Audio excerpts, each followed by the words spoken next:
Buenos días, vamos a iniciar este primer vídeo sobre proteínas en el que vamos a explicar básicamente dos cosas.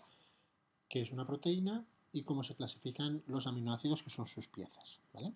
Nos pueden preguntar en un examen tipo EBAU qué es una proteína, definirla. Una proteína es una estructura formada por la unión lineal de unas piezas que les llamamos aminoácidos. Esta definición no es muy formal, yo diría algo más sencillico, más corto. Es decir, una proteína es un polímero lineal de aminoácidos. Muy bien. Es decir, que hay una serie de piezas, podríamos decir, moleculares que se llaman aminoácidos, hay de diferentes tipos, y se pueden unir, se podrían unir formando ramas, pero se unen linealmente, ¿vale? Se unen linealmente y pueden formar esta estructura lineal, se puede repetir, por ejemplo aquí en naranja, se puede formar una estructura un poco más elaborada, pero siempre es una estructura lineal, ¿vale? Esto es bastante sencillo. Lo que ocurre es que a veces empiezan a aparecer nombres que os parecerán un poco, no sé, un poco cansinos de estos nombres, es decir, oligopéptido, que es un péptido, que es un polipéptido, que es una proteína. Bueno, eh, lo aclaramos, aunque no hay un gran consenso, yo creo que eso no es una cosa muy preguntable, pero bueno, por tomar una referencia general, yo os diría lo siguiente. Un oligopéptido le vamos a llamar a el polímero de entre 2, que sería un dipéptido, tripéptido. Un oligopéptido sería entre 2 y 20 aminoácidos. Cuando nos movemos entre 20 y 100, podemos llamarle polipéptido. Y cuando pasamos de 100 podemos llamarle proteína. Pero bueno, estas son nomenclaturas un poquito antiguas y que no tienen mucha funcionalidad. En el grupito primero hablaríamos también de lo que es, bueno, el grupito primero incluiría a lo que es un péptido pequeño. Cuando alguien nos dice un péptido pequeño, un péptido directamente, pues eso suele ser un polímero de unos 10 piezas, 8 piezas, 16, ¿vale? Un polipéptido ya hablamos de algo más largo y una proteína de algo bastante más largo. Pero no hay consenso. Hay quien considera proteína a partir de 50, hay quien considera que el oligo solo llega a 10. No tiene tampoco ninguna importancia, ¿vale? De cara a lo que es estudiar las proteínas y estudiar lo que hacen en el cuerpo y saber, es un tema de nomenclatura que, en resumen, al ser tan variable, no es preguntable. Al menos, por ejemplo, en el BAU de Castilla-La Mancha no lo preguntan como tal estos conceptos y yo creo que es una buena estrategia. Muy bien. Dos conceptos más y ya entramos en otro tipo de materia. ¿Qué es una holoproteína y una heteroproteína? Pues básicamente, si la proteína, el polímero lineal, está formado solo por aminoácidos, decimos que es una holoproteína. De estas hay poquitas. Normalmente las proteínas, una vez que polimerizan, reciben añadidos, ¿vale? Hay moléculas orgánicas, biomoléculas que se les añaden. Pueden ser de naturaleza glucídica, lípidos, ¿vale? U otros cofactores como puede ser, por ejemplo, el grupo hemo en la hemoglobina. Todo eso junto con la cadena de aminoácidos, con lo que cuelga de ella o lo que se asocia a ella, aunque no sea una asociación covalente, le llamamos la heteroproteína, ¿vale? Tampoco tiene gran importancia esta distinción, pero bueno, sí que el concepto de holoproteína y heteroproteína se podría preguntar. Bien, hemos dicho que es una estructura lineal formada por piezas que llamamos aminoácidos. ¿Cómo es un aminoácido? Esto nos lo podrían preguntar. Pues tiene una estructura química muy básica. Tiene un grupo NH2, que es lo que le llamamos grupo amino. Después tiene un carbono central y un grupo COOH, que es lo que se llama un grupo ácido, o más correctamente un grupo ácido carboxílico, ¿vale? Y en el centro tiene un carbono central con un hidrógeno y se completa con un grupo químico que puede variar. Puede ser un CH3, puede ser un CH2CH3, puede ser un anillo de fenol, puede ser otro grupo ácido. Bueno, es decir, que este es un grupo variable y lo abreviamos poniendo una R, ¿vale? Muy bien, entonces, esta estructura básica la tenéis que saber escribir y desarrollar a boli. Incluso la tenéis que saber reconocer de diferentes formas. Os puede aparecer así, respetando más la geometría del carbono, haciéndolo un poquito más artístico, pero viene a ser lo mismo siempre. Aquí esta es incorrecta, ¿vale? Aquí de la C, esta central, que solo tiene tres cosas, tendría que colgar otra. Aquí lo mismo, tenéis un COOH, tenéis un carbono central, que sería esta esquinita, y el NH2. Este es el grupo aminoácido, por decirlo así, y la cadena R sería esta en este caso. Os puede aparecer así, con el R aquí definido. A veces los grupos NH2, perdón, pueden coger algún H de por ahí, porque el nitrógeno le sobra un par de electrones. Entonces podéis encontrar igual NH2 que NH3, que en este caso sería positivo. Pues eso también es un aminoácido, ¿vale? Normalmente lo que nos va a interesar es ver la naturaleza de la cadena R, ¿vale? Porque es la que nos determina las propiedades que diferencian a un aminoácido de otro. Y el NH2 este y el COH normalmente no lo vamos a ver porque están unidos al siguiente aminoácido, ¿vale? O al anterior. Son el punto por el que polimeriza el aminoácido. Por lo tanto, bueno, no son muy... Es decir, no nos hablan de la identidad de cada aminoácido. Muy bien, entonces, esto lo tenemos que saber reconocer. ¿Y qué tipos de aminoácidos hay? Pues bueno, básicamente lo resumimos en dos para que nos aclaremos. Los que son amigos del agua o enemigos del agua. Estos no les gusta el agua y al agua tampoco les gusta estar con ellos, ¿vale? Y a estos les gusta el agua y el agua también intenta interaccionar con ellos, ¿vale? Químicamente.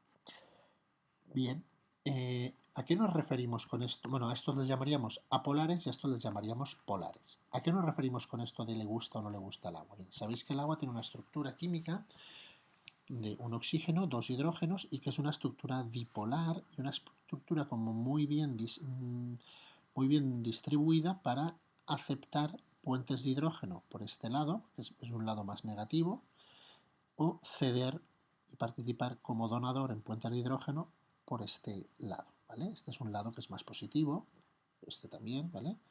La parte blanca, las partes blancas, los hidrógenos. Es decir, este hidrógeno pues, puede cederse a alguien que le sobren electrones, ¿vale? Es decir, que esta molécula va a formar puentes de hidrógeno, pero no con cualquier compuesto químico, ¿vale? Sino con aquellos pues, con los que le resulta favorable. Normalmente, ¿cuáles son en bioquímica? Este, ROH, es decir, un grupo alcohol, un grupo hidroxilo, va a interaccionar muy bien por aquí, va a ceder su hidrógeno para interaccionar con el agua. Un grupo amino, también, RNH2, también va a interaccionar muy bien. Siempre que veamos una molécula que tiene un OH colgando o un NH2 colgando, interacciona muy bien con el agua. Pero no solo dando puente de hidrógeno, sino que, bueno, y también, perdón, una carga positiva, ¿vale? También interaccionaría muy bien con la parte negativa del agua. En este caso no es un puente de hidrógeno porque no hay hidrógeno, sería una interacción de carga. Pero si algún aminoácido consigue ser positivo en alguno de sus lados, va a interaccionar muy bien con el agua, por lo tanto diremos que es polar, ¿vale? Y estas moléculas, por ejemplo el hidroxilo, también puede reaccionar de otra manera, es decir, no cediendo el hidrógeno, sino quitándole el hidrógeno al agua, porque este oxígeno tiene pares libres de electrones y puede funcionar como aceptor de puente de hidrógeno. Y lo mismo le ocurre al nitrógeno, ¿vale? Y lo mismo le ocurriría a cualquier molécula aniónica que tiene exceso de electrones, ¿vale? Por ejemplo, pues un cloro o como puede ser un ácido carboxílico desprotonado, pues puede tener esta interacción aceptando un puente de hidrógeno. También podemos encontrar estas interacciones en otro tipo de moléculas. Por ejemplo, esto es creo que es el anisol, pues tiene aquí un oxígeno formando una especie de éter, un enlace tipo éter, pero tiene pares libres. Por todo esto puede ser aceptor de puente de hidrógeno. En una de las bases nitrogenadas del ADN, esta es la adenina, por ejemplo, tendríamos aquí en el anillo un nitrógeno suelto, por decirlo así, que tiene un par de electrones libres, por tanto también cuando veamos este tipo de estructuras también pueden aceptar puentes de hidrógeno. Son características de las moléculas que las hacen polares, ¿vale? Bueno, me he entretenido más en esto. Bueno, hay también unos casos que podríamos decir más dudosos. Por ejemplo, hay un aminoácido que colgando, en vez de tener un OH, tiene un SH, ¿vale? Bueno, ¿este forma puente de hidrógeno o no? ¿Vale? Puede formar puente de hidrógeno, pero siempre será un puente de hidrógeno más largo, porque el azufre además es más grueso que el nitrógeno y el oxígeno, es más débil porque es menos electronegativo. Pues, no son puentes de hidrógeno muy fuertes, ¿vale? ¿Qué quiere decir? Pues que si lo clasificáis este aminoácido como polar, pues es correcto, pero también es correcto en cierta forma si lo clasificáis como apolar, ¿vale? No está muy definido, no es una interacción, al agua no le vuelve loca esta interacción, ¿vale? Por lo tanto, lo ponemos ahí como sombreado, como en stand-by, ¿vale? Muy bien. Pues en resumen, estas interacciones, las que hemos pintado antes, nos llevarían a que nos planteemos ejercicios de este estilo. A ti te dan un aminoácido y dices, ¿este aminoácido es polar o es apolar? Lo primero que hacemos es eliminar la parte del aminoácido que que no está en la cadena lateral, ¿vale? ¿Por qué? Porque este NH2 se va a utilizar para unirse a otro aminoácido y este COH se va a utilizar también para unirse a otro aminoácido. Por lo tanto, no queda expuesto, ¿vale? Por lo tanto, a la proteína, al agua le da igual porque no lo va a ver, ¿vale? Pero de lo que queda expuesto, que es esto, ¿hay algo que realmente interaccione con el agua? Sí, el grupo hidroxilo interacciona con el agua. Puede interaccionar de dos maneras, ¿vale? Puede interaccionar directamente cediendo el puente de hidrógeno o recibiéndolo, ¿vale? Pero bueno, es una zona polar. Por lo tanto, este aminoácido es un aminoácido polar. Y esto es lo que tenemos que saber hacer, ¿vale? Saber decir si uno será polar o no polar. En este caso, lo mismo, tachamos la parte que no va a estar expuesta y vemos que esto tiene un NH2 en la punta. Esto claramente es polar y va a interaccionar también cediendo un puente de hidrógeno o recibiendo, ¿vale? Bien. En este caso, al ser un NH2, pues este nitrógeno puede incluso aceptar otro protón, puede aceptar otro normalmente, si el pH es un poquito alto, lo encontraríamos en forma de NH3. Entonces, es decir, que es protonable, ¿vale? Podemos decir que es un aminoácido que puede ser positivo en la punta. Bueno, pues este también puede formar las interacciones. En este caso no recibiría ya puentes de hidrógeno, porque este nitrógeno no tiene pares libres, pero sí que puede formar una interacción que es una especie, es un puente de hidrógeno y al mismo tiempo es una interacción electrostática fuerte, ¿vale? Es como si dijésemos un enlace carga-dipolo y además, pues si participa uno de los hidrógenos, pues es una enlace muy fuerte, ¿vale? Muy bien, entonces volvemos. ¿Qué tipo de aminoácidos hay? Apolares y polares. Los polares los dividimos en dos grupos. Los polares sin carga y los polares con carga. Es decir, los que de alguna manera pueden coger un protón o soltarlo y quedarse positivos cuando lo cogen o negativos cuando lo sueltan, serían aminoácidos polares, ¿vale? Muy bien, completamos esto un poco. Los polares sin carga son siempre que veáis ahí un OH, un NH2, un N, una O en un ciclo, esos son polares sin carga. Y siempre que veáis un grupo que puede coger un protón, normalmente grupos amino, ¿vale? Pues son aminoácidos que se van a quedar cargados de forma positiva, también se llaman aminoácidos catiónicos o como roban protones del medio, roban H's, son aminoácidos que son bases, son básicos, ¿vale? También puede haber aminoácidos que ceden un protón, ceden un hidrógeno al medio y les denominamos aminoácidos ácidos o aminoácidos aniónicos, ¿vale? Son polares con carga negativa. Muy bien. Y una última distinción. Entre los apolares podemos tener que la cadena lateral sea una cadena alifática, es decir, una cadena de CH2, CH2, CH2 y alguna cosa por ahí más, pero que no forma un ciclo ni es aromático. Y le llamamos apolares alifáticos o apolares aromáticos si vemos algún ciclo de este tipo. Estos son muy sencillos. Si hay algún anillo de hexágono o de pentágono, son aminoácidos apolares aromáticos, ¿vale? Por lo tanto, ya sabéis identificar de qué grupo son, si son apolares alifáticos o aromáticos, o son polares sin carga o con carga, y en ese caso positivos, básicos o negativos, ácidos. Pero nos quedaba un segundo. Muy bien. ¿Qué nos podemos encontrar en un examen tipo EBAU? Pues que nos pongan con este o con otro formato pues unos aminoácidos así y nos digan ¿a qué grupo pertenece? Bueno, pues este ejercicio intentadlo hacer y yo voy a ir poco a poco lo resuelvo. Podéis parar el vídeo. Pues en este caso veríamos, este señor Lo que cuelga, porque todo esto se va a ir fuera, lo que está en negro se va a ir fuera, se va a ir polimerizado. Lo que cuelga es un CH3, esto es claramente apolar. Este otro, lo que cuelga es un COOH que seguramente va a perder el protón, porque es un grupo carboxílico, y va a estar con forma negativa. Pues esto es un polar con carga negativa. O también un aminoácido aniónico, aminoácido ácido. Este señor de aquí claramente es un apolar, alifático, ¿vale? En todos los casos. En este caso, CH2OH, pues es un aminoácido polar sin carga, ¿vale? Nos podemos encontrar otras variantes. Este de aquí tiene colgando un grupo un poco extraño, que es un grupo que se llama guanidinio, es igual NH, NH, NH2. Esto, para que lo sepáis, puede coger un protón fácilmente, tanto en disolución estará fácilmente cargado positivamente. Es un aminoácido polar con carga, ¿vale? Positivo y sería básico. Este señor no, este señor tiene un CONH2, esto no se puede protonar fácil porque es una amida, ¿vale? Este caso sería un aminoácido polar, simplemente sin carga.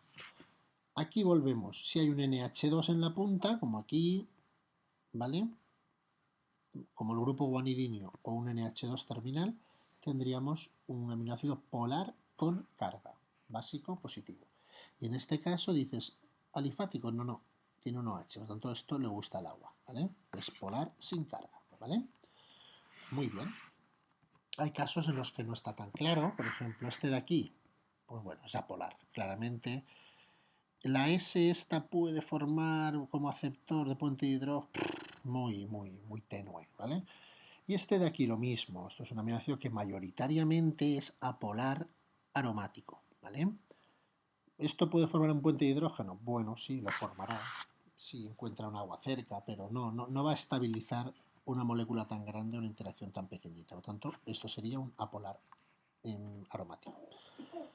Y no siempre es tan claro, ¿vale? No siempre es tan claro. Hay casos como más confusos, que es la tirosina en este caso, pues es apolar alifático, apolar aromático, perdón, pero tendría un OH en la punta. ¿Puede formar puente de hidrógeno? Sí, y es un puente de hidrógeno que al agua le interesa muchas veces, y hay tirosinas que están formándolo, ¿vale? En las proteínas. Esta señora de aquí, que es la histidina, puede formar, sí, puede formar puente de hidrógeno por aquí, pero también es aromático. Diríamos que es aromático, pero en este caso es polar, ¿vale? A veces no está tan claro. En selectividad, al menos en Castilla-La Mancha, no preguntarán casos, por lo que han comentado en las reuniones de coordinación, no preguntarán casos de este estilo, tan que no está claro, sino que tendrá que ser un caso claro, como aquí los anteriores. Pues este es un polar con carga positiva como un camión, ¿vale? Este de aquí, que es la prolina, pues bueno, no es aromático porque no tiene las dos rayitas, ¿vale? Aquí hay trampa. ¿Qué es lo que pasa? Que este es un apolar claramente. Lo que pasa es que este es el grupo COH y este que no es lo que sería equivalente a este NH2. Lo que pasa es que está metido en un ciclo, ¿vale? Esto es la prolina. Esto es un aminoácido muy rígido y la cadena lateral es una cadena que empieza aquí, 1, 2, 3 y luego se vuelve a unir. Por lo tanto, es un aminoácido que es apolar, ¿vale? Además es muy rígido y tendría pues otras connotaciones que podríais explicar. Esta es la cisteína. Muchos lo clasifican como apolar, otros lo clasifican como polar. En caso de ser polar sería sin carga y muy débil, ¿vale? ¿Por qué prefiero yo clasificarlo como apolar? Pues porque normalmente las cisteínas están ocupadas, no están así, no están como SH, sino que han encontrado otra cisteína y han formado un enlace SS, que es muy apolar, ¿vale? En una proteína normalmente las cisteínas no están en zonas con solventes, sino que están uniéndose entre ellas. ¿Vale? Tanto, bueno, no es tan preguntable al no ser tan claro, pero yo de todas maneras creo que es bueno que respondáis de forma completa. Os sale uno de estos, decir, bueno, es un aminoácido aromático con capacidad de formar puentes de hidrógeno, es decir, tiene cierto carácter polar, y yo creo que eso es mucho mejor, ¿vale? Este, pues lo mismo, es un aminoácido que si está en esta forma puede ser polar, aunque débil, pero que normalmente estará formando puentes disulfuro que se llama, porque es una cisteína, y normalmente será apolar. ¿Vale? Muy bien. Entonces ya lo sabemos casi todo. Sabemos la primera parte. Vamos a ver esto que nos pone aquí abajo, de saber un ejemplo, solo el nombre de cada grupo. Esto os lo dejo aquí. ¿Vale? He elegido estos 5. Yo me aprendería de alifáticos la alanina, de aromáticos la fenilalanina, de polares sin carga la treonina, la lisina y el ácido aspartico. ¿Vale? No dicen explícitamente que lo vayan a preguntar, pero bueno, yo creo que es bueno y que lo podéis ilustrar. Ilustra un buen examen, ¿vale? Pensad que en el examen de selectividad también hay que ser equilibrados. No, se es equilibrado con la corrección. Es decir, si una pregunta está muy bien respondida, tú tiendes a ver que luego si en otra le ha faltado un matiz, se la cuentas con toda la puntuación, ¿vale? Muy bien, os lo dejo aquí como con colores. Y bueno, yo aquí me he inventado una frase que es: al final te lo aprendes, pero esto lo bueno es que vosotros penséis vuestro acrónimo o lo que sea para memorizarlo, ¿vale? Una última cosita. Dentro de los tipos de aminoácidos hemos visto los tipos que hay según sus características físico-químicas. Bueno, también existe una cosa que se llaman los aminoácidos esenciales y los no esenciales, ¿vale? Que no, se refieren pues un poco más a cuestiones dietéticas y relacionadas con la salud. ¿Qué es un aminoácido esencial, como un nutriente esencial? Son aquellos que hemos de ingerir en la dieta porque no tenemos una ruta metabólica para fabricarla, ¿vale? En los seres humanos, en las personas, hay 9, ¿vale? Y son estos 9. En Castilla-La Mancha no preguntan ejemplos, en algunas otras comunidades sí que pues a lo mejor 2 o 3 ejemplos es bueno que os sepáis. No es tan difícil, pues isoleucina, leucina, fenilalanina, ¿vale? Por ejemplo, os aprendéis, ¿vale? Tenéis que saber que son 9 y si alguno se aprende algún ejemplo, pues no va mal, ¿vale?